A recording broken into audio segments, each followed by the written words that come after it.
Painful Wisdom Day 26. We don't love them, we just hate ourselves. Why am I making this statement? Well, a couple months ago, or to be honest, a year ago, I had a crush on this one girl, and at the same time, I was also in a pretty stressful state within my life, a lot of uncertainty, not that much social interaction. And that made me question the reasons for why I had a crush on this person in the first place. Was it so that they could give me something I was unable to give myself? Or was it actually genuine love and a will to bond deeply with this person and to create something bigger? You see, after a couple months where I kind of didn't see the person anymore, I started to get in more touch with myself, start to engage in more experiences that promoted feelings of happiness and self-love. You could also say it was kind of a period where I had to cultivate it, self-love. And the more I started to not hate myself and actually appreciate myself and engage in activities that would allow me to appreciate myself, like, going on hikes, going on walks, meeting up with other people, because back then it was then getting warmer, we had the summertime, and therefore we had more abilities to, go outside and hang around. This need and the craving for the other person that I once had a couple months ago was kind of gone. And it was not that I did not like the other person all of a sudden, not at all, but it was like I had enough already. I did not need that other person or the validation or the attention of that person to feel happy or to feel meaning in my life, which leads me to the point.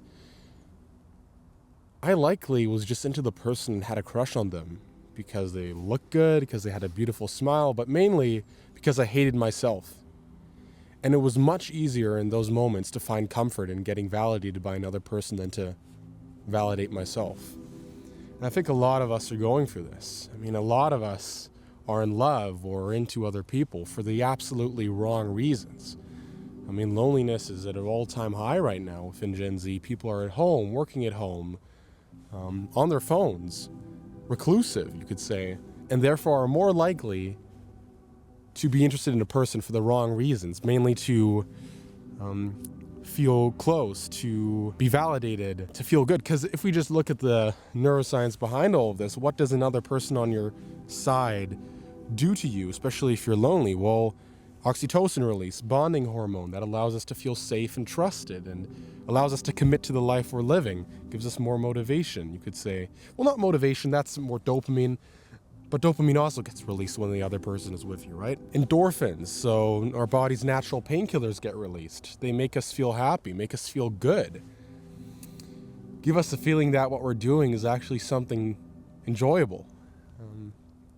And if you don't do these activities yourself, so if you don't go on hikes or don't go on walks or don't go on exercise or don't commit yourself to extreme challenges, you're going to have a deficit in these chemicals. And that's why needing another person or craving another person to be on your side so that they can help you to be in a state where these chemicals get released seems like a viable option and like an option that we would just subconsciously want to consider. And it's crazy. Oh my God, my right arm is starting to get all tired from holding the camera up here because I want you to see the nice background. Just look at this. Not that bad, ain't it? We wonder why so many relationships fail or why the interest in one person fades away after our life is all of a sudden going better, because it's the reason for why the relationship started in the first place is often just a temporary solution to a non-permanent problem. And that's something that I had to see for myself. Did I really want to create a bigger future with this person I had a crush on? No, not really. They plan to live a totally different life than I plan to live. Their head was at a different place than my head was. And yet, because I was in such a vulnerable, lonely state, because my body or my brain just preferred the short-term comfort, the comfort that I needed, because I had a deficit in all these chemicals. Which is why I can recommend to everybody, do activities that allow you to love yourself and that allow dopamine, endogenous opioids, so endorphins, to be released. That could be exercise. That could be bonding with normal people, going to social events, something like that.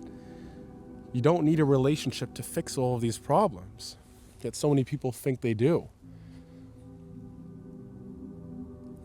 That's why I'm very confident in my statement that often we don't love them, we just hate ourselves.